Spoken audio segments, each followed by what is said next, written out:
Sebelum ceritanya dimulai, silahkan tulis di kolom komentar dari daerah mana saja teman-teman yang menonton cerita ini. Dan jangan lupa klik like dan subscribe agar channel Tika Story bisa semakin berkembang dan bisa mempersembahkan cerita yang terbaik. Rahma tidak pernah membayangkan bahwa kehidupan rumah tangga yang ia impikan akan berubah menjadi ladang ujian. Ia menikah dengan Wijaya, pria sederhana yang bekerja sebagai pegawai di kota, dengan harapan bisa membangun keluarga yang harmonis. Namun sejak awal, Rahma harus berhadapan dengan kenyataan pahit. Tinggal seatap bersama ibu mertua yang tidak pernah menyukainya. Ibu Wijaya adalah sosok wanita keras dan penuh gengsi. Bagi sang ibu, Rahma hanyalah menantu tak berguna dari keluarga biasa. Bukan menantu ideal yang ia harapkan. Meski hatinya terluka setiap hari oleh perkataan dan perlakuan yang menyakitkan, Rahma memilih diam. Ia menelan semuanya demi mempertahankan rumah tangga dan masa depan putranya, Dava, yang masih kecil. Dalam kesunyian, Rahma menyimpan luka dan air mata. Namun, ia bukan wanita lemah. Di balik diamnya, tersimpan tekad kuat untuk bertahan, memperjuangkan keluarga, dan tidak membalas kejahatan dengan kejahatan. Keputusannya untuk tetap tinggal bukan karena takut, melainkan karena ia percaya bahwa cinta dan kesabaran suatu saat akan membawa cahaya. Namun seiring waktu, konflik semakin tajam, dan Rahma harus memilih bertahan dalam luka atau pergi demi menyelamatkan dirinya dan anaknya. Dari sinilah cerita Rahma dimulai, perjalanan seorang menantu yang direndahkan, hingga menjadi sosok yang dihormati karena ketulusan dan keberaniannya mencintai, bahkan mereka yang telah melukainya. Rahma memandang ke arah jendela rumah sederhana mereka. Sinar matahari pagi yang masuk melalui celah tirai menghangatkan ruangan, namun hati Rahma terasa dingin. Setiap pagi, ia harus menghadapi kenyataan yang pahit. Hidup bersama mertuanya yang selalu merendahkan dirinya. Ia tidak tahu bagaimana bisa bertahan lebih lama dalam pernikahan ini, terutama dengan sikap ibunya yang begitu membenci dan menganggapnya tidak layak. Semenjak ia menikah dengan Wijaya, hidup Rahma seakan terjebak dalam lingkaran penuh hinaan. Mertuanya selalu saja menemukan kesalahan dalam setiap tindakan yang dilakukannya, dari cara memasak, cara merawat anak, hingga cara berpakaian. Tak pernah ada kata pujian atau dukungan dari mereka. Seolah apapun yang Rahma lakukan, selalu dianggap salah. Rasanya, ia selalu menjadi bahan perbincangan di belakangnya. "Rahma, kamu ini memang kampungan, cara berpakaian saja nggak pernah tahu modenya. Dava kan masih kecil, apa susahnya membuatkan makanannya sendiri? Gimana mau jadi ibu rumah tangga yang baik kalau begini terus?" Ujar ibu mertuanya, Bu Yanti, dengan nada tinggi setiap kali melihat Rahma melakukan sesuatu yang dianggapnya tidak tepat. Rahma hanya bisa menunduk, berusaha menahan air mata yang ingin tumpah. Bukan sekali dua kali Bu Yanti menghinanya dengan kata-kata yang menusuk. Bahkan Wijaya, suaminya, seringkali diam saja saat ibunya berbicara seperti itu, seolah tak ingin mengganggu ketenangan rumah tangga mereka. Padahal, Rahma hanya berusaha sebaik mungkin menjadi istri yang baik dan ibu yang penyayang untuk anak mereka, Dava. Suatu pagi yang cerah, Rahma duduk di meja makan, menyuapi Dava yang masih berusia 4 tahun. Ia memandangi anaknya dengan tatapan penuh kasih sayang. Dava adalah anugerah terindah yang dimilikinya, satu-satunya alasan mengapa ia bertahan dalam pernikahannya, meski selalu dipenuhi dengan konflik. "Tadi ibu dibilang kampungan lagi, Ma?" tanya Dava polos, seakan merasakan kesedihan ibunya. Rahma tersenyum tipis, menatap mata kecil anaknya. "Tidak, sayang, ibu baik-baik saja," jawabnya lembut, meski hatinya hancur. Namun dalam hati Rahma, ia merasa lelah dengan hidup yang penuh pengorbanan dan penolakan. Ia ingin lebih dari sekadar menjadi istri dan ibu rumah tangga yang tak pernah dianggap. Ia ingin memiliki sesuatu untuk dirinya sendiri, sesuatu yang bisa memberi kontribusi pada ekonomi keluarga. Sejak lama, Rahma berpikir untuk bekerja, namun selalu ada rasa takut dan ragu. Ia tahu mertuanya akan lebih menghina dirinya jika ia bekerja. "Sudah saatnya kamu bekerja, Ma, agar keluarga kita bisa hidup lebih baik," kata Wijaya suatu malam saat mereka berdiskusi. Rahma terkejut mendengar kata-kata suaminya. Bukan karena ia tidak ingin bekerja, tetapi karena selama ini suaminya tidak pernah memperlihatkan dukungan terhadapnya. "Tapi, sayang, kita punya Dava. Siapa yang akan menjaga dia jika aku bekerja? Wijaya menghela napas panjang. Kamu titipkan Dava saja ke ibu. Dia tidak melakukan apa-apa di rumah. Pasti bisa menjaga Dava sementara kamu bekerja. Rahma terdiam. Ia merasa ragu. Menitipkan Dava pada mertuanya, yang tidak menyukainya adalah keputusan yang sangat berat. Namun, suaminya meyakinkannya bahwa semuanya akan baik-baik saja. Hari pertama Rahma bekerja dimulai dengan perasaan cemas. Ia mengenakan pakaian yang sederhana, berharap mertuanya tidak akan berkata banyak. Sebelum berangkat, ia memeluk Dava erat-erat. Ibu akan bekerja, ya. Ibu janji akan pulang cepat. Dava hanya mengangguk, tampak sedikit bingung, tetapi tetap mengikutinya dengan tatapan mata yang penuh rasa sayang. Setelah berpamitan, Rahma melangkah keluar rumah dengan hati yang penuh keraguan. Ia bekerja di sebuah toko kelontong milik seorang teman lama. Meskipun penghasilannya tidak banyak, ia merasa setidaknya bisa membantu ekonomi keluarga. Setiap hari, ia mencoba melupakan hinaan yang ditujukan padanya. Berusaha menjadi ibu yang baik bagi Dava. Meskipun mertuanya selalu membuatnya merasa tidak cukup. Pulang kerja hari pertama, Rahma sudah merasakan lelahnya tubuh, namun yang lebih membuatnya lelah adalah hatinya. Ketika ia tiba di rumah, ia tidak menemukan Dava di ruang tamu. Semua pintu terkunci rapat, dan suara-suara rumah yang biasanya terdengar tidak ada. Hanya kesunyian yang menyambutnya. Ia mencari-cari di seluruh rumah, berlari ke kamar tidur, ke ruang makan, bahkan ke halaman belakang, namun Dava tak kunjung ditemukan. Rahma merasa cemas dan panik. Ada sesuatu yang tidak beres. Saat ia mendekati gudang, ia mendengar suara tangisan yang sangat keras dari dalam. Tanpa berpikir panjang, Rahma membuka pintu gudang dengan gemetar. Matanya langsung membelalak, hatinya terasa hancur. Dava, anaknya yang seharusnya ia jaga, ditemukan dalam keadaan lemas di lantai, menangis tanpa henti. Tubuh kecil Dava terlihat sangat lemah, dan Rahma bisa melihat bahwa anaknya telah dikunci di dalam sana sepanjang hari tanpa diberi makan. Air mata Rahma tumpah. Ia memeluk Dava erat-erat, mencoba menenangkan anaknya yang ketakutan.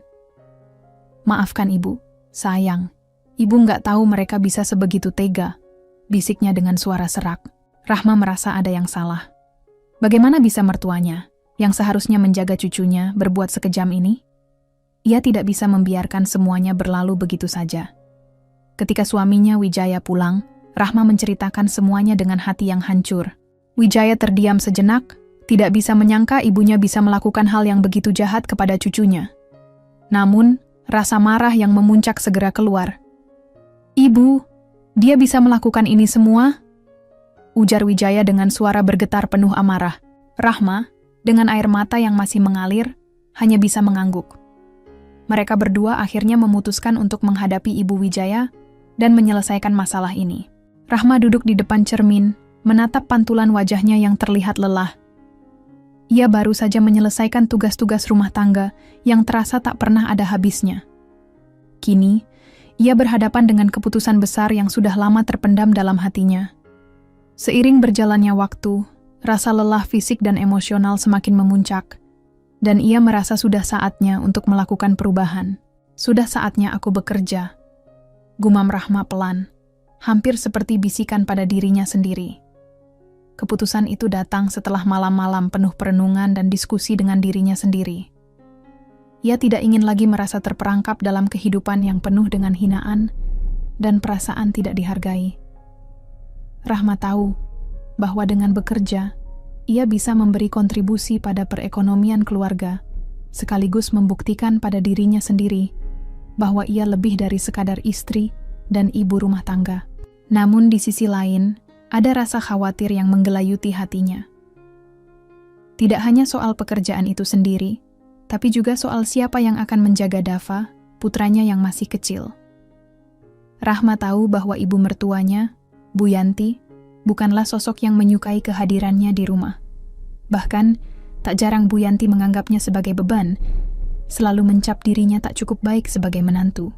Rahma menatap Dava yang sedang bermain dengan mainan di ruang tamu, senyum kecil terpancar di wajahnya. "Sayang, ibu akan bekerja sekarang," ucapnya pelan sambil mendekati anaknya. Dava hanya mengangguk tanpa banyak bicara, seolah mengerti bahwa perubahan besar sedang terjadi dalam hidup mereka. Namun, Rahma tahu bahwa Dava masih membutuhkan perhatian dan kasih sayang, dan ia merasa cemas tentang masa depan anaknya jika harus menitipkannya kepada orang yang tidak menyayanginya.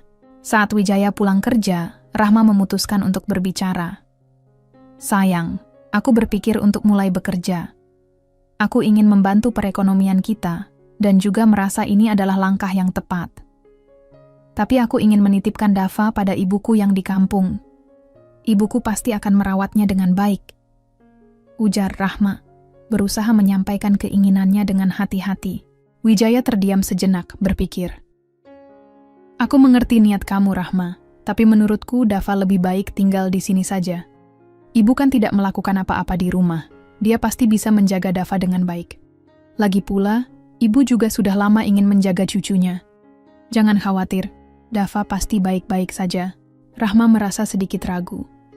Ia tahu bagaimana mertuanya memperlakukan dirinya, dan ia takut hal yang sama akan terjadi pada Dava. Namun, ia tidak ingin bertentangan dengan suaminya. Ia hanya mengangguk pelan, meski hatinya masih penuh kecemasan. "Baiklah, aku akan mencoba. Tapi, aku tetap berharap ibu akan menjaga Dava dengan penuh kasih sayang," jawab Rahma, mencoba meyakinkan dirinya sendiri. Pagi itu, Rahma terbangun lebih awal dari biasanya. Udara pagi yang dingin menggelitik kulitnya, dan ia segera menyadari bahwa hari itu adalah hari pertama ia bekerja setelah memutuskan untuk keluar dari zona nyaman sebagai ibu rumah tangga. Rasanya begitu banyak yang dipertaruhkan, keputusan yang akan mengubah banyak hal dalam hidupnya. Meskipun hatinya dipenuhi kecemasan, Rahma berusaha menenangkan diri. Dengan langkah hati-hati, ia merapikan tempat tidur Dava dan memastikan bahwa anaknya sudah siap untuk ditinggalkan di bawah pengawasan mertuanya. Dava yang masih kecil tentu saja membutuhkan perhatian penuh, dan meskipun Rahma tahu betul bagaimana sikap Bu Yanti terhadapnya, ia tak punya banyak pilihan. "Dava, ibu akan pergi kerja. Jaga diri baik-baik ya. Jangan lupa makan, dan kalau ibu nggak ada, minta sama nenek," Rahma berkata sambil mengecup kening anaknya dengan lembut. Dava mengangguk pelan, meskipun matanya masih tampak sedikit bingung. Ia tak sepenuhnya mengerti mengapa ibunya harus pergi bekerja, tetapi Rahma tahu, meskipun tanpa kata-kata, anaknya pasti merasa cemas juga. Rahma melangkah keluar rumah dengan rasa cemas yang masih menggelayuti hatinya. Setiap langkah menuju toko tempat ia bekerja terasa berat. Meskipun ia merasa yakin dengan keputusan untuk bekerja, ada kekhawatiran yang tak bisa ditanggalkan. Apa yang akan terjadi di rumah selama ia bekerja? Apakah mertuanya akan benar-benar merawat Dava dengan baik? Berbagai pertanyaan itu terus menghantui pikirannya sepanjang perjalanan. Tiba di toko, Rahma mencoba mengalihkan pikirannya dengan fokus pada pekerjaan. Toko kelontong kecil itu tak begitu ramai, namun Rahma merasa sedikit lebih tenang bisa melakukan sesuatu yang produktif. Sesekali, pelanggan datang dan pergi, dan Rahma melayani mereka dengan senyum meskipun hatinya masih dipenuhi kecemasan. Namun saat istirahat, rasa khawatir itu kembali muncul. Rahma mencoba menghubungi suaminya, Wijaya, untuk memastikan keadaan Dava. Tetapi, teleponnya hanya berbunyi panjang tanpa dijawab. Ia kemudian mencoba menghubungi ibu mertuanya, Bu Yanti, namun lagi-lagi tidak ada jawaban. Kenapa mereka tidak mengangkat telepon? Pikir Rahma dengan cemas. Ia tahu Dava masih terlalu kecil untuk bisa mengurus dirinya sendiri. Semakin lama, perasaan tidak tenang semakin menyelubungi hatinya. Di sela-sela pekerjaan, ia melihat beberapa pelanggan yang datang membeli kebutuhan rumah tangga. Meskipun ia berusaha tersenyum, pikirannya terus teralihkan ke rumah. Ia memikirkan bagaimana Dava bisa saja merasa kesepian dan takut, ditinggal di rumah mertuanya yang tidak menyukainya. Pukul 5 sore akhirnya tiba, dan Rahma segera menutup toko dan menuju pulang dengan langkah cepat. Ia berharap dapat segera melihat anaknya dengan selamat dan memastikan bahwa Dava baik-baik saja. Namun, saat ia sampai di rumah, ia merasa ada yang aneh. Rumah itu terasa sepi. Biasanya, ketika pulang, Dava akan berlari menghampiri ibunya dengan senyuman lebar di wajahnya. Namun kali ini, yang ia temui hanya keheningan. Rahma mengedarkan pandangannya ke sekitar, mencari jejak langkah anaknya. "Dava, nenek," panggilnya dengan suara khawatir, tapi tidak ada jawaban. Ia segera melangkah masuk ke dalam rumah, membuka setiap ruangan untuk mencari. Di ruang tamu, ruang makan, dan kamar tidur, tak ada Dava. Begitu juga di dapur, tempat biasanya Dava bermain dengan mainannya. Rahma mulai merasa cemas yang tak terkendali. Di mana anaknya? Kemana Bu Yanti pergi? Kenapa mereka tidak ada di rumah? Langkah-langkahnya semakin cepat, melangkah menuju pintu belakang yang menuju ke gudang kecil.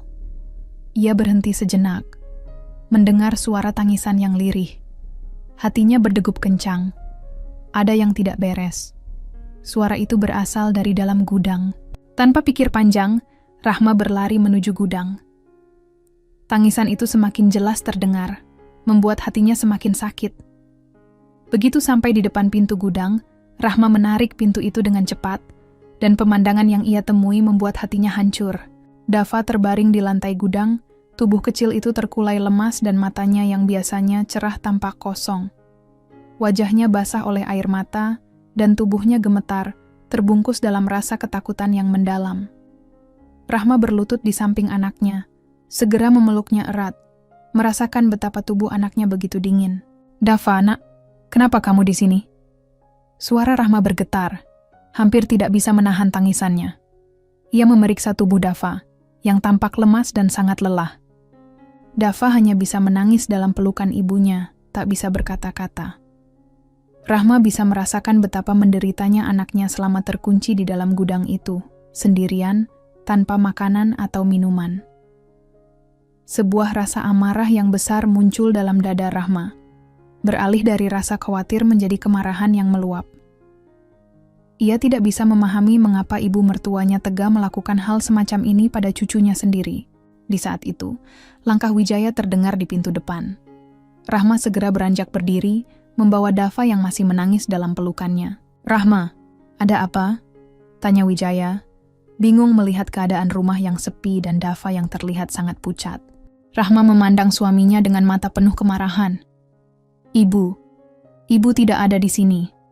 Dava dikunci di gudang tanpa diberi makan atau minum. Kamu tahu ini, kan? Kamu tahu bagaimana ibu memperlakukan anak kita?" Ujar Rahma dengan suara bergetar, namun penuh tekad. Wijaya tampak terkejut, seolah tak percaya dengan apa yang ia dengar. "Apa, ibu melakukan itu?" tanya Wijaya, tidak bisa mempercayai kenyataan yang baru ia dengar. Ia berlari menuju luar, mencari ibunya. Beberapa saat kemudian, Bu Yanti datang, membawa tas belanjaan penuh dengan barang-barang yang ia beli di pusat perbelanjaan. "Kenapa Dava di sini? Ibu tadi kemana?" tanya Wijaya. Suaranya penuh dengan amarah yang sudah tertahan lama. Bu Yanti tampak sedikit terkejut, namun ia segera mengalihkan pandangan. Ibu tadi jalan-jalan, gak ada yang salah kan? Dava baik-baik saja kan?" jawabnya dengan santai. Rahma menatap mertuanya dengan tajam.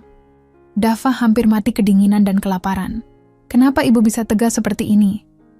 Suara Rahma semakin meninggi, tak bisa lagi menahan amarahnya. Wijaya menatap ibunya. Wajahnya berubah pucat. Ia tak menyangka ibunya akan melakukan hal sekejam itu terhadap cucunya. "Ibu, bagaimana bisa kamu melakukan ini? Bagaimana bisa kamu berlaku seperti ini pada Dava?" Ujarnya dengan suara bergetar, marah, dan kecewa. Malam itu, Rahma duduk memeluk Dava yang masih gemetar dalam dekapannya. Di atas ranjang, anak itu tertidur lelap dengan wajah pucat dan tubuh yang masih panas karena demam ringan. Rahma mengelus rambutnya perlahan, mencoba menenangkan hatinya sendiri yang berkecamuk hebat. Air mata terus mengalir tanpa suara. Ia tidak bisa melupakan pemandangan siang tadi. Dava terbaring lemah di lantai gudang gelap, dengan tubuh kotor dan wajah ketakutan. Meski amarah membuncah, Rahma tahu ia harus tetap tenang.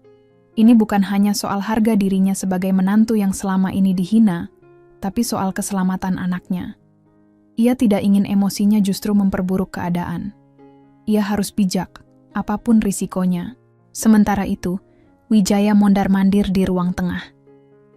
Wajahnya masih merah padam, penuh dengan kemarahan dan rasa bersalah.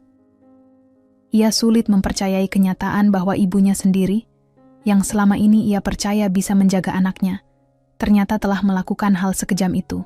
Ibu nggak masuk akal. Bagaimana bisa dia mengurung Dava di gudang hanya karena anak kita menangis minta ibunya? Gumam Wijaya, menahan amarah. Rahma menatap suaminya dari pintu kamar.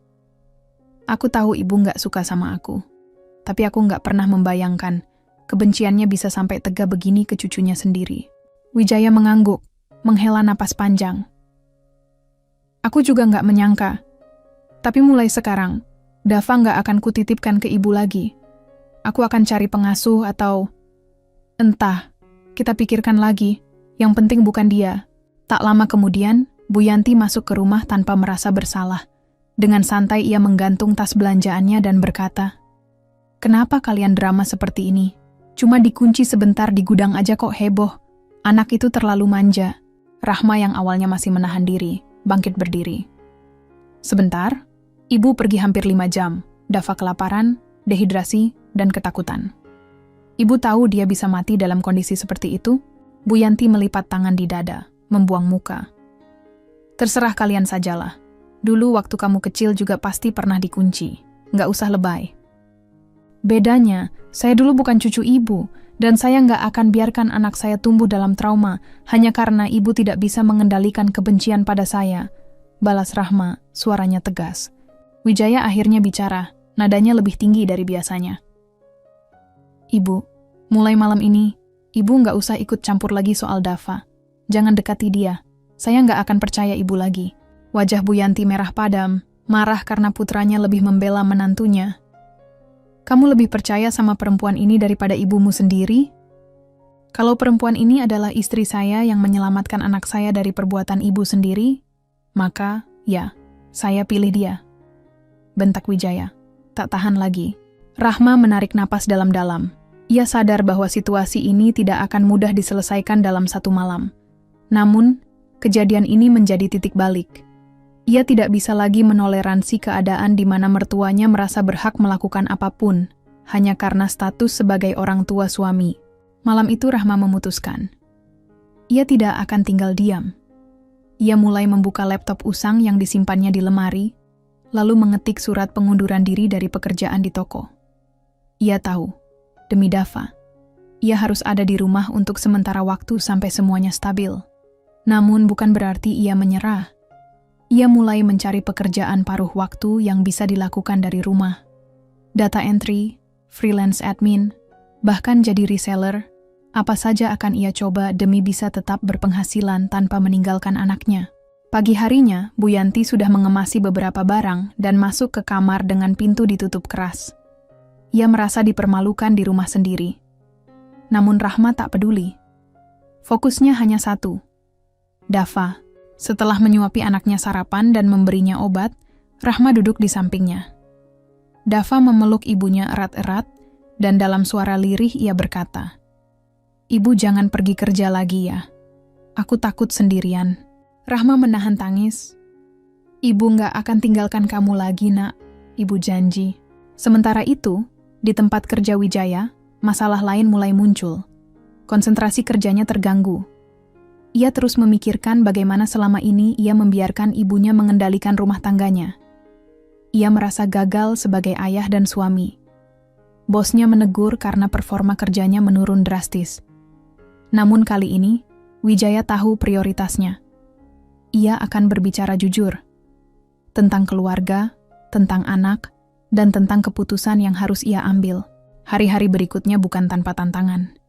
Namun Rahma merasa lebih kuat.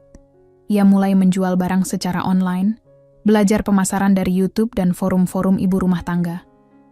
Sedikit demi sedikit, pesanan datang, dan Rahma mulai punya pemasukan sendiri. Meski kecil, tapi cukup untuk menunjukkan bahwa ia tidak lagi bergantung sepenuhnya.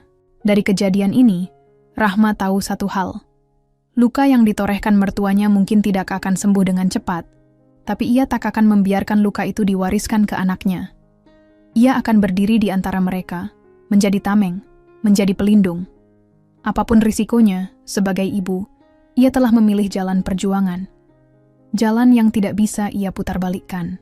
Dan dari puing-puing penghinaan serta rasa sakit itulah, ia mulai membangun keberanian dan harga dirinya kembali. Bukan hanya sebagai istri, bukan hanya sebagai menantu, tapi sebagai seorang ibu yang berani berdiri sendiri. Malam itu, setelah Dava tertidur pulas di pangkuan Rahma, suara jangkrik terdengar lirih dari balik jendela. Lampu ruang tamu hanya menyala redup, namun ketegangan di dalam rumah itu tak bisa diredam oleh cahaya apapun. Wijaya duduk di sofa, gelisah. Ia tahu pembicaraan ini akan menjadi penentu arah hidup mereka ke depan. Rahma duduk di hadapannya, menatap suaminya dalam-dalam. Wajahnya tegas, bukan dalam amarah, melainkan dalam kesadaran penuh akan keputusan besar yang harus mereka ambil. "Mas," ucapnya pelan, namun tegas, "aku nggak bisa tinggal di rumah ini lagi. Bukan cuma karena masalah tadi siang, tapi karena selama ini, aku sudah terlalu sering diinjak-injak." Wijaya menghela napas berat. "Aku ngerti, Mah, tapi ibu..." "Mas, ibu nyaris membunuh Dava," potong Rahma. Matanya mulai berkaca-kaca. "Kalau aku telat sedikit saja pulang, kalau Dava sampai kenapa-kenapa, Mas bisa bayangkan?" Wijaya menunduk. Ada rasa bersalah yang begitu pekat di wajahnya. Ia tahu Rahma benar, tapi ia juga tahu, sebagai anak lelaki satu-satunya, ia punya beban moral terhadap ibunya.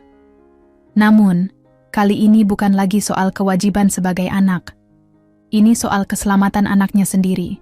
Rahma melanjutkan, suaranya mulai bergetar. "Aku udah mikir, Mas. Lebih baik kita tinggal di kampung dulu, di rumah ibu. Aku bisa bantu-bantu jualan di sana. Mas bisa cari kerja baru di daerah situ. Atau coba usaha kecil-kecilan. Yang penting, kita jauh dari semua ini. Kalau kita pergi, ibu akan merasa aku durhaka," ujar Wijaya pelan. "Kalau kita tetap tinggal, Mas akan kehilangan aku," balas Rahma dengan lirih. "Dan mungkin juga kehilangan Dava." Kalimat itu menghantam batin Wijaya.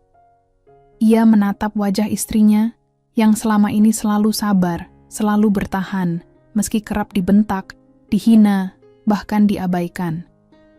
Tapi hari ini perempuan itu berdiri tegak dengan keberaniannya. Ia bukan lagi wanita yang rela diinjak. Ia adalah seorang ibu yang akan melakukan apapun demi anaknya. Wijaya terdiam cukup lama. Suara detik jam dinding terasa begitu jelas. Akhirnya ia mengangguk perlahan. "Baiklah, kita pindah." Keesokan harinya, suasana rumah langsung berubah saat Bu Yanti mengetahui niat mereka. Wanita itu mendatangi Rahma di dapur dengan wajah murka. "Kamu pikir bisa seenaknya bawa anak saya pergi dari rumah ini?" bentaknya. Rahma menoleh pelan, tetap tenang. "Kami pergi bukan karena saya ingin menjauh dari ibu, tapi karena saya ingin menyelamatkan anak saya dari lingkungan yang tidak sehat." "Lingkungan tidak sehat? Ini rumah suami kamu. Kamu cuma numpang.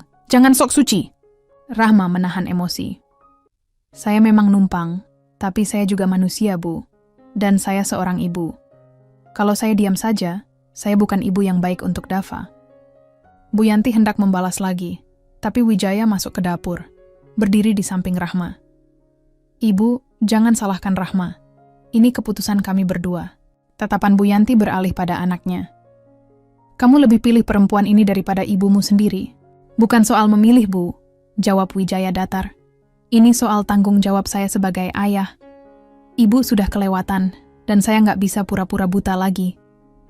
Bu Yanti menjerit marah, membanting sendok di meja. "Kalau kalian pergi, jangan harap bisa kembali. Jangan pernah menginjakkan kaki lagi di rumah ini." Rahma menatap suaminya yang tampak goyah. Ia menggenggam tangan Wijaya erat-erat, memberikan isyarat bahwa mereka akan baik-baik saja. Wijaya mengangguk, meski dalam hatinya terasa getir. Ini bukan keputusan mudah. Tapi untuk pertama kalinya dalam hidupnya, ia merasa benar-benar menjadi kepala keluarga. 2 hari kemudian mereka berkemas, hanya membawa barang-barang penting dan beberapa pakaian. Dava digendong Rahma, sesekali bertanya, "Kita mau kemana, Bu?" "Kita mau pulang," jawab Rahma sambil tersenyum. "Ke rumah tempat kamu bisa bahagia." Mereka naik bus malam menuju kampung. Perjalanan terasa panjang dan melelahkan, tapi hati Rahma tenang. Sesampainya di rumah ibunya, mereka disambut dengan pelukan hangat. Rumah itu sederhana, bahkan sangat sederhana dibanding rumah mertuanya. Tapi kehangatannya tak bisa dibandingkan. Disinilah Rahma merasa kembali menjadi manusia. Hari-hari berikutnya, Rahma mulai membantu ibunya membuat kue untuk dijual di pasar. Ia membawa Dava ikut serta, mengenalkannya pada alam dan orang-orang baik yang sederhana. Wijaya mulai membantu tetangga memperbaiki motor, belajar mencari penghasilan meski kecil. Namun, dari kejauhan, kehidupan mertuanya yang keras mulai mendapat balasan. Tanpa kehadiran cucu dan anak yang selalu menuruti kata-katanya, Bu Yanti mulai merasakan sepi yang menyesakkan. Tapi gengsi menahannya untuk menghubungi mereka. Dan Rahma tahu, inilah harga dari keangkuhan. Di tengah kesederhanaan, keluarga kecil itu mulai menemukan makna hidup yang sesungguhnya. Bukan tentang rumah besar atau status, tapi tentang ketenangan, rasa hormat, dan cinta yang tulus. Rahma mungkin telah meninggalkan rumah besar yang penuh penghinaan, tapi ia membawa pulang harga dirinya. Dan itu jauh lebih berharga dari segalanya. Dan untuk pertama kalinya sejak ia menikah, Rahma bisa bernapas lega. Ia telah berani mengambil langkah besar, dan itu langkah menuju kebebasan. Pagi itu langit mendung seolah ikut merasakan beratnya hati yang akan berpamitan. Rahma bangun lebih awal dari biasanya, membereskan koper terakhir, memastikan semua barang keperluan Dava sudah lengkap. Sementara itu, Wijaya berdiri di teras rumah, menatap halaman yang sudah ia kenal sejak kecil. Tempat ia tumbuh, bermain, bahkan bersembunyi saat dimarahi. Tapi hari ini, halaman itu tak lagi memanggilnya pulang. Ia akan meninggalkannya untuk waktu yang tak ditentukan. Dari dalam rumah, terdengar suara langkah berat Bu Yanti. Wanita paruh baya itu muncul dengan wajah masam. Tatapannya langsung tertuju ke koper dan tas-tas di dekat pintu. Ia tahu, ini bukan ancaman seperti sebelumnya. Ini sungguhan. Jadi kamu serius, Wijaya? Tanyanya tajam. Kamu benar-benar mau pergi ninggalin rumah ini? Ninggalin ibumu sendiri? Wijaya menarik napas panjang. Ia menoleh, menatap wajah ibunya dengan campuran rasa bersalah dan ketegasan. Maaf, Bu. Tapi aku harus lakukan ini. Aku suami dan ayah sekarang. Aku harus jaga istri dan anakku. Bu Yanti melirik tajam ke arah Rahma yang sedang menggendong Dava. Gara-gara perempuan ini, kamu jadi anak durhaka. Belum puas dia hasut kamu. Rahma menunduk. Ia tidak ingin memperkeruh suasana. Tapi dalam hatinya, ia terluka. Kata-kata tajam itu seperti pisau yang menggores luka lama, yang bahkan belum sempat sembuh. Jangan salahkan Rahma, ujar Wijaya dengan nada lebih tegas. Ini keputusan saya.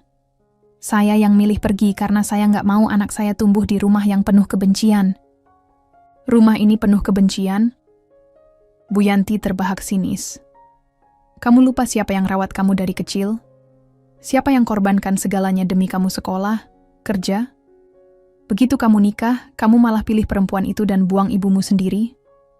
Bu, saya nggak pernah lupa semua pengorbanan ibu. Tapi pengorbanan bukan berarti boleh menyakiti orang lain, apalagi cucu ibu sendiri, kata Wijaya lirih. Bu Yanti terdiam sejenak. Matanya bergetar, penuh amarah, tapi juga diliputi oleh kesedihan. Ia tidak pernah menyangka bahwa anaknya akan benar-benar memilih pergi. Jadi kamu pilih mereka, bukan ibumu. Tanyanya lagi, kali ini suaranya lebih rendah. Saya pilih keluarga saya, Bu. Istri saya, anak saya. Mereka tanggung jawab saya sekarang. Tangis Rahma mulai menetes pelan. Dava yang berada di gendongannya tertidur pulas, tidak menyadari betapa berat suasana pagi itu. Kalau gitu, pergi aja, bentak Bu Yanti. Keluar dari rumah ini dan jangan pernah balik. Wijaya mengangguk. Baik, Bu. Ia menarik koper besar, lalu menggandeng Rahma yang masih berusaha menahan air mata. Mereka melangkah keluar gerbang rumah itu. Setiap langkah terasa seperti beban, tapi juga seperti kebebasan. Di belakang mereka, Bu Yanti berdiri terpaku, wajahnya murka, tapi hatinya diam-diam tercabik. Mobil sewaan yang sudah ditunggu datang tepat waktu. Sopir membantu memasukkan barang-barang ke bagasi. Wijaya membuka pintu mobil, membiarkan Rahma masuk lebih dulu bersama Dava. Sebelum ia masuk, ia sempat menoleh sekali lagi ke arah rumah masa kecilnya. Ia tahu, ia meninggalkan lebih dari sekadar bangunan. Ia meninggalkan bagian hidupnya. Tapi ia juga tahu, tak ada artinya mempertahankan kenangan jika itu berarti mengorbankan kebahagiaan masa depan. Perjalanan menuju kampung terasa lebih panjang dari sebelumnya. Tak banyak kata di dalam mobil. Rahma hanya memeluk Dava erat-erat, mencium kening anak itu seolah memastikan bahwa anaknya aman sekarang. Sementara Wijaya duduk termenung, menatap keluar jendela, berpikir tentang apa yang akan mereka hadapi nanti. Tapi setidaknya, mereka akan hadapi semuanya bersama. Sampai akhirnya, mobil itu tiba di sebuah gang kecil yang familiar bagi Rahma. Rumah ibunya berdiri sederhana namun hangat. Seorang wanita tua dengan kerudung lusuh berdiri di depan pintu, tersenyum menyambut. "Rahma, nak, kamu pulang?" Air mata Rahma pecah seketika. Ia berlari memeluk ibunya, merasa seperti anak kecil yang akhirnya menemukan tempat pulang. Wijaya turun dari mobil, membawa barang-barang sambil menunduk sopan ke mertuanya. Ibunya Rahma hanya mengangguk sambil tersenyum kecil. "Kita mulai dari sini lagi, Mas," ucap Rahma pelan setelah mereka masuk rumah. "Mungkin gak mudah, tapi aku yakin di tempat ini kita bisa hidup tenang." Wijaya menggenggam tangan Rahma erat. "Kita mulai dari sini, dari rumah yang punya cinta bukan caci maki. Mereka tak tahu apa yang akan datang esok. Tapi satu hal yang pasti, mereka sudah membuat pilihan, dan pilihan itu adalah untuk bahagia, meski harus melalui luka yang panjang." Udara pagi di kampung berbeda dari kota. Ada ketenangan yang sulit dijelaskan, seperti pelukan hangat yang menenangkan jiwa. Embun masih bergantung di ujung-ujung. Dedaunan ketika Rahma membuka jendela, rumah ibunya. Ia menarik napas panjang, menghirup aroma tanah yang masih basah oleh embun malam. Di kejauhan, suara ayam berkokok bersahut-sahutan dengan kicauan burung. Dava masih tertidur lelap di kasur sederhana, sementara Wijaya duduk di beranda, menyeruput kopi hitam yang baru saja dibuat oleh ibu mertuanya. Hidup mereka kini berubah drastis. Dari rumah bertingkat di kota menjadi rumah kayu. Kecil yang nyaris tak memiliki perabot mewah. Tapi di rumah inilah Rahma merasakan sesuatu yang sudah lama hilang, kedamaian. Hari-hari pertama di kampung diisi dengan penyesuaian. Rahma yang sebelumnya bekerja di toko, harus belajar kembali menjadi ibu rumah tangga sepenuhnya. Ia membantu ibunya menjemur pakaian, menyapu halaman, dan memasak di dapur kayu yang berasap. Tangannya yang dulu hanya memegang setrika dan kasir, kini terbiasa menggiling bumbu dengan cobek batu. Meski lelah, wajah Rahma berseri. Tak ada lagi caci maki. Tak ada suara nyaring penuh sindiran dari ibu mertua. Tak ada lagi rasa takut saat meninggalkan Dava di rumah. Kini dia bisa memandangi wajah anaknya seharian, mencium keningnya kapan saja, dan menenangkan tangisnya, tanpa harus merasa bersalah karena meninggalkannya demi bekerja. Wijaya pun perlahan menyesuaikan diri. Ia membantu warga sekitar memperbaiki saluran air dan bekerja serabutan di bengkel kecil, milik temannya yang kebetulan juga tinggal di kampung itu. Pendapatannya tak sebesar dulu, tapi cukup untuk makan sehari-hari dan membeli kebutuhan dasar Dava. Suatu sore, saat matahari mulai condong ke barat, Rahma duduk di ayunan bambu di bawah pohon mangga tua bersama ibunya. Dava bermain dengan seekor anak ayam di halaman, tertawa riang. Wijaya baru pulang dari bengkel, keringat masih menetes dari pelipisnya, tapi senyum tidak pernah lepas dari wajahnya. "Mak, aku nggak nyangka tinggal di sini ternyata bisa sebahagia ini," ucap Rahma sambil menyenderkan kepala di bahu ibunya. Ibunya tersenyum, mengusap pelan rambut Rahma. "Kebahagiaan itu bukan soal besar kecilnya rumah, nak, tapi soal siapa yang tinggal di dalamnya." Rahma mengangguk, matanya menerawang jauh. Ia teringat masa-masa kelam saat masih tinggal bersama mertuanya. Setiap hari penuh tekanan, dihina, disalahkan, bahkan saat ia tak melakukan kesalahan.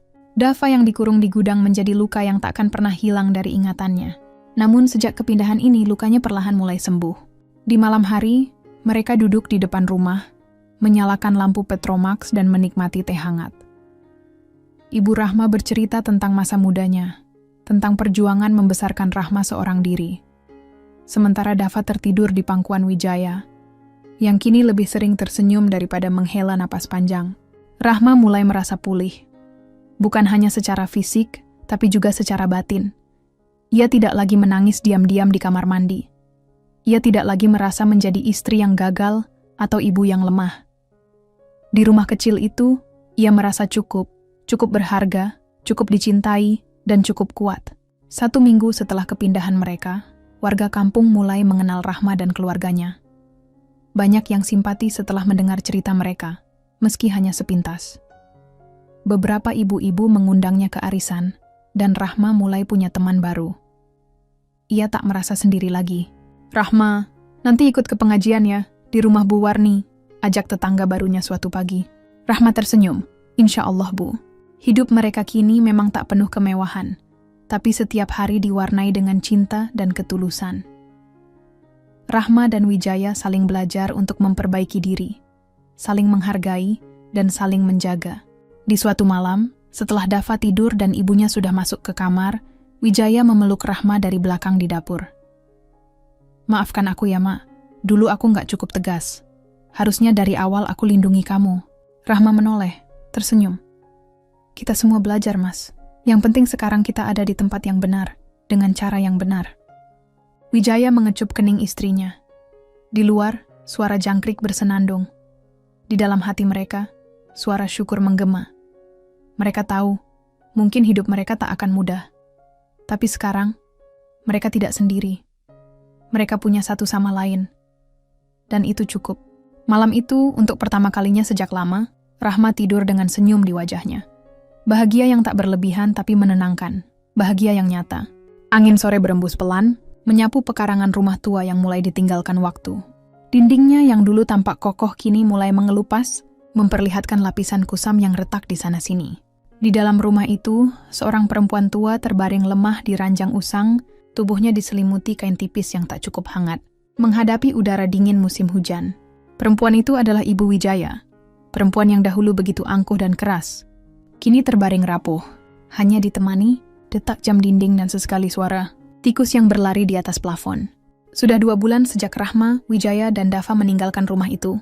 Sejak saat itu, rumah besar itu menjadi sunyi. Kepergian mereka menyisakan kekosongan yang perlahan menggerogoti Ibu Wijaya. Pada awalnya ia masih menyangkal, masih yakin bahwa putranya akan kembali. Ia menolak meminta maaf, menolak mengakui kesalahannya. Namun waktu dan kesendirian mulai membungkam. Kesombongan itu sedikit demi sedikit. Tubuhnya melemah. Awalnya ia hanya merasa pusing dan tidak enak badan. Namun hari demi hari, keluhan itu berubah menjadi demam tinggi, nyeri sendi, dan tubuh yang tak lagi mampu digerakkan dengan leluasa. Tak ada yang datang menjenguk, tak ada yang menanyakan kabar. Bahkan tetangga yang dulu sering singgah pun kini jarang terlihat. Ia ditinggal, benar-benar sendiri. Di tengah malam, Ibu Wijaya sering terbangun karena batuk yang tak kunjung reda. Ia meraba-raba meja kecil di samping ranjang untuk mencari air, namun seringkali menjatuhkan gelas karena tangan tuanya tak lagi kuat menggenggam. Ia memandangi langit-langit kamar sambil meneteskan air mata. Dulu rumah ini selalu ramai, penuh suara Wijaya kecil yang tertawa, atau Rahma yang sibuk di dapur. Kini, yang tersisa hanya gema sepi yang menyakitkan. Pada suatu siang, ketika hujan turun deras, Ibu Wijaya mencoba bangkit dari ranjang untuk memasak air. Namun tubuhnya limbung dan ia terjatuh di lantai, meringkuk dalam dingin dan basah. Ia menangis, bukan hanya karena sakit, tetapi karena hatinya benar-benar hancur. Di saat-saat itulah penyesalan datang, menghantam seperti ombak besar yang memukul batu karang. Rahma, gumamnya pelan, nyaris tak terdengar. Nama itu kini menjadi doa dalam hatinya. Ia teringat semua kata-kata kasar yang pernah ia lontarkan. Ia teringat bagaimana ia menyuruh Rahma diam, bahkan saat menantu itu menangis. Ia teringat Dava yang ia kunci di gudang hanya karena kesal tak beralasan. Aku kejam. Bisiknya lemah, air mata mengalir di pipinya yang keriput. Selama ini ia membanggakan dirinya sebagai ibu yang tegas, sebagai orang tua yang harus dihormati tanpa syarat. Tapi kini, di ambang kesepian dan sakit yang tak tertahankan, ia sadar bahwa penghormatan tak datang dari paksaan. Ia telah kehilangan cinta anaknya karena gengsi dan kesombongan. Kabar tentang kondisi Ibu Wijaya akhirnya sampai ke telinga Wijaya melalui tetangga lama. Awalnya Wijaya ragu untuk menanggapi. Ia masih terluka oleh semua perlakuan ibunya terhadap Rahma dan Dava. Namun melihat raut wajah Rahma yang berubah cemas, hatinya luluh. Mas, bagaimanapun juga beliau tetap ibu kandungmu, kata Rahma lirih malam itu. Wijaya terdiam lama, menatap lampu minyak yang berkerlap-kerlip di atas meja makan. Ia tahu Rahma benar. Ia tahu bahwa waktunya mungkin tak banyak. Esok paginya, Wijaya memutuskan untuk pergi ke kota, menengok ibunya yang dulu begitu ia hormati, namun kini hanya menyisakan puing-puing harga diri yang runtuh. Saat tiba di rumah lama mereka, Wijaya mendapati pintu tak terkunci. Ia masuk dan menemukan ibunya tergeletak di lantai, lemah dan pucat. Matanya berkaca-kaca saat melihat Wijaya berdiri di ambang pintu. Wijaya, ucapnya dengan suara serak, seperti embusan angin terakhir dari lilin yang hampir padam. Ibu, jawab Wijaya, menahan emosi yang bergolak di dada. Ia segera mengangkat tubuh ibunya dan membaringkannya kembali di ranjang. Tangisan pecah di antara mereka. Untuk pertama kalinya setelah sekian lama, ibu dan anak itu berbicara bukan dengan kemarahan, tetapi dengan hati yang terbuka. Di sela isaknya, Ibu Wijaya memohon maaf. Bukan hanya pada Wijaya, tapi juga pada Rahma dan Dava. Aku sudah terlalu jahat pada Rahma dan cucuku. Wijaya menggenggam tangan ibunya. Bu Rahma, dia orang baik. Dia nggak pernah dendam. Tapi aku harap ibu benar-benar berubah. Hari itu menjadi awal bagi Ibu Wijaya untuk menebus penyesalan panjangnya. Ia belum sembuh, tubuhnya masih lemah. Tapi hatinya perlahan mulai menerima kenyataan. Ia tak lagi ingin menyalahkan siapapun. Kini, ia hanya ingin memperbaiki apa yang masih bisa diperbaiki. Dan bagi Rahma, kabar kejatuhan ibu mertuanya bukan alasan untuk bersorak dalam kemenangan. Sebaliknya, ia diam, lalu menatap langit sore yang mulai meredup. Dalam hatinya, ia hanya berdoa. Semoga hati yang selama ini keras bisa luluh. Dan semoga luka yang ditorehkan bisa benar-benar sembuh. Meski tidak kembali seperti dulu, setidaknya menjadi pelajaran agar tak ada hati lain yang tersakiti lagi. Pagi itu, kabut masih menyelimuti desa kecil tempat Rahma dan keluarganya menetap. Udara sejuk dan suara ayam jantan bersahut-sahutan dari kejauhan. Rahma tengah menjemur pakaian di halaman rumah ibunya yang sederhana, sementara Dava berlari-lari kecil sambil tertawa riang, bermain kejar-kejaran dengan anak-anak tetangga. Kehidupan mereka kini memang jauh dari gemerlap kota, namun ada kedamaian yang tak tergantikan. Tiba-tiba suara motor tua terdengar mendekat dari arah jalan tanah yang becek habis diguyur hujan semalam. Rahma menoleh, dan matanya membelalak saat melihat siapa yang turun dari motor yang berhenti di depan pagar rumah. Ibu Wijaya. Perempuan tua itu tampak jauh berbeda dari sosok yang dulu ia kenal. Tubuhnya kurus, kulitnya tampak lebih pucat, dan sorot matanya tidak lagi tajam, melainkan penuh kelelahan dan penyesalan. Ia dibantu oleh seorang tetangga lama yang mengantarnya, membawa tas kecil dan tongkat kayu yang tampak sudah usang. Rahma berdiri membeku. Dava berhenti bermain dan memeluk kaki ibunya, tidak mengenali neneknya yang dulu sering membentaknya. Ibu, gumam Rahma pelan, nyaris tak percaya. Ibu Wijaya menatap menantunya dengan mata berkaca-kaca. Ia maju beberapa langkah meskipun kakinya gemetar. Rahma, aku datang bukan untuk mengganggumu lagi. Suaranya parau, terputus-putus. Aku datang untuk meminta maaf, dengan tulus. Saat itu juga, Wijaya yang baru saja pulang dari ladang kecil di belakang rumah ikut keluar. Melihat ibunya berdiri di sana, wajahnya seketika berubah. Emosi bercampur antara terkejut, marah, dan iba. Ia segera menghampiri. Bu, kenapa ibu datang sendiri? Kenapa tidak memberi kabar? Tanyanya dengan suara pelan. Aku hanya ingin melihat kalian untuk terakhir kalinya, jawab ibunya. Lalu ia menoleh pada Rahma, menatap wajah menantunya yang masih mematung. Rahma, aku minta maaf. Aku tahu aku telah menyakitimu lebih dari yang bisa kau bayangkan.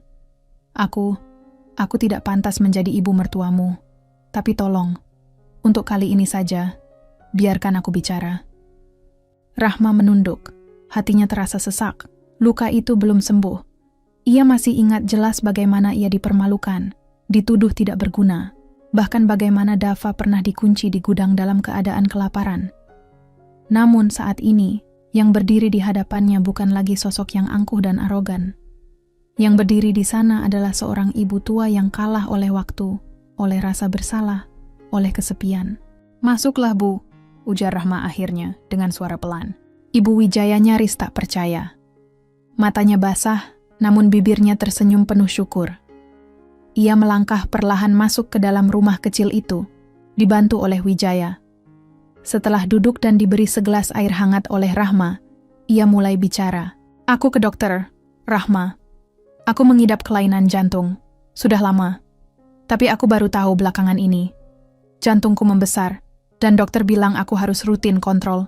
Tapi aku tak punya siapa-siapa lagi. Rahma terdiam, menatap tangan ibu mertuanya yang bergetar saat memegang gelas. Waktu kalian pergi aku marah, tapi lebih dari itu aku hancur. Rumah itu sepi, terlalu sepi. Tak ada suara cucuku, Tak ada aroma masakanmu. Aku mulai sadar. Aku sendirian karena kesalahanku sendiri. Ia menunduk, menahan tangis. Aku tak minta banyak, Rahma. Aku tahu aku tak bisa kembali ke masa lalu dan memperbaiki semuanya. Tapi jika Tuhan masih memberi waktu, aku ingin menghabiskannya bersama kalian. Bukan karena aku ingin dimanjakan, tapi karena aku ingin menebus.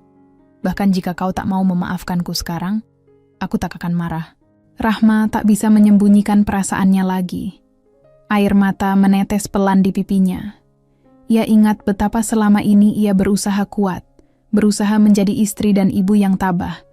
Bahkan saat dirinya dihina oleh perempuan yang kini menangis di hadapannya. Namun ia juga tahu, menyimpan dendam hanya akan menambah luka. Memaafkan bukan berarti melupakan, tetapi memberi kesempatan bagi seseorang untuk berubah. Ibu, suara Rahma lirih. Saya tidak tahu apakah saya sudah siap untuk benar-benar memaafkan semua yang terjadi. Tapi, saya tahu satu hal. Dava berhak mengenal neneknya, dan Mas Wijaya berhak menemani ibunya. Ibu Wijaya menangis, bukan karena sakit jantungnya, tapi karena pengampunan yang ia sendiri tak yakin pantas ia terima. Hari itu, suasana rumah sederhana di kampung itu berubah. Bukan lagi penuh luka, tapi perlahan terisi oleh kesempatan baru untuk memperbaiki hubungan yang pernah hancur. Rahma masih butuh waktu, dan Ibu Wijaya masih perlu membuktikan penyesalannya. Tapi pintu itu, pintu maaf dan harapan, telah sedikit terbuka. Dan di luar rumah, langit yang sebelumnya mendung mulai menunjukkan semburat cahaya. Seolah semesta pun ikut mengerti bahwa hati yang dulu dipenuhi luka kini mulai belajar untuk sembuh. Pagi itu, embun masih menggantung di dedaunan, udara masih dingin dan segar, tapi di dalam rumah kecil milik Ibu Rahma, suasana terasa jauh lebih hangat dari biasanya. Ibu Wijaya duduk bersandar di tikar yang digelar di ruang tengah, ditemani secangkir air jahe hangat yang baru saja disiapkan. Rahma, ia belum banyak bicara sejak malam sebelumnya. Raut wajahnya masih pucat, tubuhnya lemah, tapi ada ketenangan yang perlahan tumbuh. Di wajah tuanya, ketenangan yang hanya bisa muncul dari kelegaan.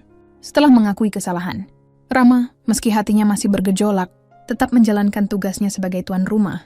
Ia menyiapkan sarapan sederhana, nasi hangat, tempe goreng, dan sambal terasi. Sementara Wijaya sibuk mengajak Dava bermain di halaman, membiarkan dua wanita dalam hidupnya, menyelesaikan apa yang selama ini tertahan dalam diam dan luka. Setelah sarapan selesai dan Dava tertidur siang, Ibu Wijaya memanggil Rahma yang sedang mencuci piring di dapur. Suaranya pelan, seperti ragu untuk mengganggu. Rahma menoleh, mengeringkan tangannya, dan duduk di depan mertuanya tanpa banyak kata. "Rahma," suara Ibu Wijaya bergetar, "bolehkah aku bicara sebentar?" Rahma hanya mengangguk, matanya menatap lurus namun tetap tenang. Perempuan tua itu perlahan bersimpuh di hadapan Rahma, mengejutkan menantunya yang spontan hendak membantunya berdiri. Namun Ibu Wijaya menahan tangan Rahma, lalu menunduk dalam, wajahnya hampir menyentuh lantai tikar. "Aku datang padamu bukan hanya sebagai ibu dari suamimu," katanya dengan suara tertahan, "tapi sebagai seorang manusia yang telah khilaf, yang telah banyak berdosa padamu. Aku mohon, maafkan aku, Rahma." Rahma terdiam. Suara itu begitu tulus, nyaris membuat dadanya sesak. Ia ingat semua perlakuan ibu mertuanya dulu, kata-kata kasar, hinaan, bentakan, bahkan sikap acuh terhadap Dava. Semua kenangan itu seperti film yang diputar ulang dalam kepalanya. "Aku iri padamu, Rahma," lanjut Ibu Wijaya, suaranya mulai bergetar. "Kau punya hati yang sabar. Kau wanita yang tegar. Aku takut kehilangan anakku karena sikapku sendiri. Dan sekarang, aku menyadari, aku sudah hampir kehilangan semuanya." Rahma menggigit bibir bawahnya. Air matanya jatuh begitu saja. Ia tak pernah menyangka mertuanya akan menunjukkan sisi ini. Rentan, hancur dan penuh penyesalan. "Ibu, saya..." Rahma berusaha bicara, tapi suaranya tercekat. Ia menarik napas dalam-dalam. "Saya masih menyimpan luka. Saya tidak bisa langsung melupakan semua yang ibu lakukan.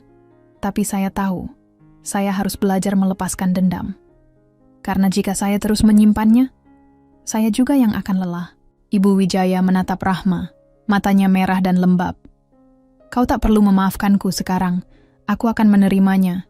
Tapi izinkan aku menebus semuanya, Rahma. Aku hanya ingin berada di dekat keluarga kalian. Jika kau mengizinkan." Di balik pintu dapur, ternyata Wijaya mendengar semuanya. Ia masuk ke dalam, lalu berlutut di samping ibunya, memeluk bahu Rahma dengan hangat. "Terima kasih, Rahma. Kau lebih dari sekadar istri bagiku. Kau penyeimbang hidupku." Rahma membalas pelukan itu perlahan. Ia menatap ibu mertuanya yang masih berlutut, lalu bangkit dan membantunya berdiri. "Ibu tidak perlu bersimpuh seperti itu. Saya bukan siapa-siapa. Saya hanya ingin kita bisa hidup dengan tenang. Kalau ibu ingin tinggal bersama, mari kita mulai lembaran baru. Tapi dengan satu syarat." Ibu Wijaya menatapnya harap-harap cemas. "Saya ingin Dava tumbuh tanpa trauma, tanpa merasa takut akan dihina atau diperlakukan buruk. Jika ibu bisa menjaganya dengan cinta, saya akan melupakan masa lalu." Ibu Wijaya menangis sejadi-jadinya. Tangis penuh kelegaan, bukan karena diterima, tetapi karena diberi kesempatan. Ia mengangguk berkali-kali, tak mampu berkata apa-apa lagi. Hari itu, untuk pertama kalinya sejak lama, keluarga kecil itu duduk makan bersama di bawah pohon jambu di halaman belakang. Dava duduk di pangkuan neneknya sambil disuapi, sesekali tertawa kecil. Rahma mengawasi dari samping, masih dengan hati yang penuh kehati-hatian. Tapi ada ketenangan dalam sorot matanya. Sementara Wijaya, untuk pertama kalinya merasa benar-benar utuh, melihat dua wanita yang ia cintai mulai saling menerima. Walau perjalanan itu masih panjang. Di kejauhan, langit tampak lebih biru dari biasanya. Dan di antara aroma tanah basah dan semilir angin kampung, Rahma tahu hidup ini memang penuh luka, tapi juga selalu memberi ruang untuk sembuh. Jika hati mau membuka pintunya. Hari-hari berlalu dengan perlahan, seperti aliran sungai kecil yang tenang namun tak pernah berhenti mengalir. Setelah menerima permintaan maaf ibu mertuanya, Rahma, Wijaya, dan Dava akhirnya memutuskan kembali ke rumah lama. Rumah yang dulu menjadi saksi bisu begitu banyak luka dan air mata. Namun kini, suasana di dalam rumah itu berubah. Udara yang dulu terasa pengap oleh ketegangan kini terasa lebih lapang, lebih hangat. Bukan karena ruangan atau dindingnya berubah, tapi karena hati-hati penghuninya yang telah meleburkan dendam menjadi kasih. Ibu Wijaya kini tidak seperti dulu. Perempuan tua itu tampak jauh lebih lembut, penuh perhatian, dan sangat berhati-hati dalam bertutur kata. Setiap pagi, ia menyiapkan teh untuk Rahma. Ia tahu menantunya suka teh, lelaki yang harum dan tidak terlalu manis. Ia bahkan selalu memastikan Dava memakai jaket sebelum keluar bermain, sesuatu yang dulu dianggapnya sepele. Rahma sendiri memilih untuk berhenti bekerja demi merawat ibu mertuanya yang kondisinya belum benar-benar pulih. Kelainan jantung yang diderita ibu Wijaya memerlukan perhatian dan pengawasan rutin. Rahma, dengan kesabarannya yang khas, mengatur semuanya dengan cermat, dari pola makan sehat, jadwal minum obat, hingga memeriksakan ibu mertua ke klinik desa 2 kali sebulan. Meski kini tak lagi berpenghasilan, Rahma tidak pernah merasa kekurangan. Wijaya bekerja lebih keras dari sebelumnya, bahkan rela mengambil proyek tambahan demi memastikan keluarganya tercukupi. "Aku ingin kamu tenang di rumah," katanya pada Rahma suatu malam. "Aku yang bekerja, kamu cukup menjaga rumah dan ibu." Dan Rahma pun menjaga. Bukan hanya menjaga rumah dari debu dan kotoran, tetapi menjaga keutuhan, ketenangan, dan cinta yang kini tumbuh perlahan di antara mereka. Ia tak pernah mengungkit masa lalu, bahkan ketika rasa sakit itu, kadang datang menyusup diam-diam saat ia sedang mencuci piring atau menata cucian. Ia memilih untuk tetap melihat ke depan, bukan ke belakang. Suatu sore yang teduh, Ibu Wijaya duduk di teras dengan Rahma. Di hadapan mereka, Dava bermain layang-layang dengan ayahnya. Matahari sore memantulkan warna keemasan di kulit mereka. "Rahma," kata Ibu Wijaya, pelan tapi jelas, "aku tak akan pernah bisa membalas semua kebaikanmu. Bahkan jika aku hidup 1000 tahun." Rahma menoleh dengan senyum lembut. "Ibu tidak perlu membalas apapun. Yang penting sekarang kita saling menyayangi. Aku sering berpikir, andai aku bisa memutar waktu, aku ingin menjadi ibu mertua yang lain. Yang menyambutmu dengan tangan terbuka sejak awal. Tapi aku terlalu buta. Oleh gengsi, oleh kesombongan, oleh anggapan bahwa menantu harus tunduk tanpa syarat." Rahma menggenggam tangan ibu mertuanya, menghangatkannya dalam telapak tangannya sendiri. "Tapi sekarang ibu sudah membuka hati, dan itu lebih dari cukup bagi saya." Mata Ibu Wijaya kembali berkaca-kaca. Tapi kali ini bukan tangisan penyesalan, melainkan air mata bahagia, karena akhirnya ia bisa merasakan keluarga yang sesungguhnya. Bukan keluarga yang dibangun oleh aturan dan tuntutan, melainkan oleh pengertian dan penerimaan. Malam itu, mereka makan malam bersama seperti sebuah keluarga utuh. Tidak ada lagi meja makan yang penuh diam membeku atau sindiran tajam. Yang ada hanyalah canda ringan dari Dava, senyum lelah Wijaya yang akhirnya merasa pulang ke rumah, dan mata Rahma yang bersinar karena rasa damai yang telah lama ia rindukan. Di langit, bintang-bintang bersinar terang, seolah ikut menyaksikan keajaiban kecil yang terjadi dalam rumah sederhana itu. Sebuah keluarga yang pernah retak, kini mulai utuh kembali. Tidak sempurna, tidak tanpa luka, tapi penuh harapan dan cinta yang nyata. Dan bagi Rahma itu adalah kebahagiaan yang sesungguhnya. Setelah melalui perjalanan panjang penuh air mata, luka, dan pengorbanan, Rahma akhirnya menemukan makna sejati dari sebuah keluarga. Bukan tempat yang sempurna, bukan pula lingkungan yang selalu ramah, tetapi ruang di mana kesabaran, ketulusan, dan pengampunan bisa tumbuh dan menyembuhkan luka-luka lama. Rahma bukan wanita yang sempurna. Ia pernah merasa hancur, kehilangan arah, bahkan hampir menyerah. Namun justru dari kepedihan itu, ia belajar menjadi lebih kuat. Ia tidak membalas dendam, tidak membalas kebencian dengan kebencian. Ia memilih jalan kasih, jalan yang sulit, tetapi memberi ketenangan yang tak tergantikan. Ibu mertua yang dulu keras hati, pada akhirnya luluh oleh cinta dan ketulusan. Bukan melalui ceramah atau hukuman, tapi melalui pengorbanan diam-diam dan kasih yang tak mengungkit masa lalu. Wijaya pun tumbuh menjadi pria yang lebih bijak. Ia menyadari bahwa keberanian sejati bukan hanya tentang menafkahi, tetapi tentang berpihak pada kebenaran, melindungi yang lemah, dan berani mengambil keputusan meskipun menyakitkan.